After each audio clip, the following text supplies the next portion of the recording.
Welcome to my channel Shri Sanatan. Himalaya పర్వతాల మధ్యలో పవిత్రమైన కైలాస పర్వతంపై దివ్యకాంతులు విరజిల్లుతున్న ఆ లోకంలో పార్వతీదేవికి ఒక కోరిక కలిగింది. ఆమె జగత్తు తల్లి అయినా తనకే పుట్టిన ఒక బిడ్డ కావాలని ఆమె హృదయం కోరుకుంది.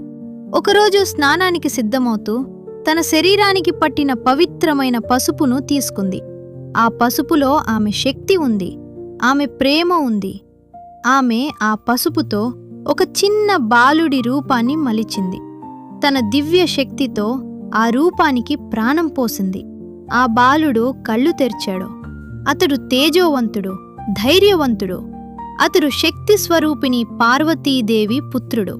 పార్వతీ ప్రేమతో అతన్ని చూసి ఇలా చెప్పింది, నా కుమారుడా, నేను లోపలికి వెళ్తున్నాను. నేను చెప్పే వరకు ఎవ్వర్నీ లోపలికి అనుమతించవద్దు. ఆ బాలుడు వినయంగా తలవంచి ద్వారం దగ్గర నిలబడ్డాడు. అంతలో మహాదేవుడు శివుడు కైలాసానికి తిరిగి వచ్చాడు. అతను లోపలికి వెళ్ళబోతుంటే ఒక చిన్న బాలుడు అతని మార్గాన్ని అడ్డగించాడు. శివుడు ప్రశాంతంగా అన్నాడు, పక్కకు జరుగు బాలక. కాని బాలుడు ధైర్యంగా సమాధానమిచ్చాడు, నా తల్లి ఆజ్ఞ ఇది, ఎవ్వర్నీ లోపలికి అనుమతించను. శివుణ్ణి ఎవరు ఆపగలరు? ఆకాశంలో మేఘాలు గర్జించాయి, గాలులు వేగంగా వీచాయి.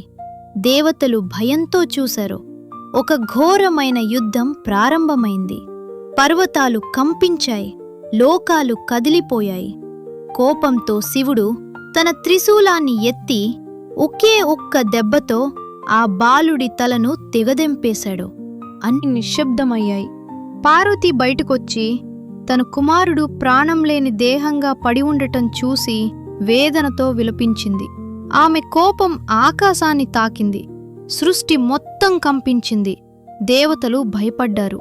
శివుడు ఆమెను శాంతింపచేయడానికి ఇలా అన్నాడు, మొదట కనిపించే జీవి తల తెచ్చండి.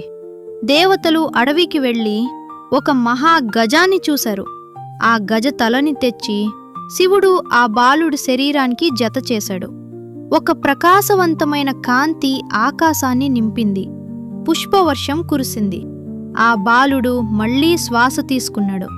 శివుడు ప్రకటించాడు, ఇప్పటినుంచి ఇతను గణేశుడు, విఘ్నాలను తొలగించేవాడు, ప్రతి పూజలో ముందుగా ఆరాధించబడే దేవుడు. అలా గణేశుడు అవతరించాడు. జ్ఞానానికి ప్రతీకగా, విజయానికి మార్గదర్శిగా, ప్రతి ఆరంభానికి తొలి దేవుడిగా. ఇప్పటికీ ప్రతి శుభకార్యంలో ముందుగా వినిపించే పేరు గణపతిహి బప్పా మోరియా.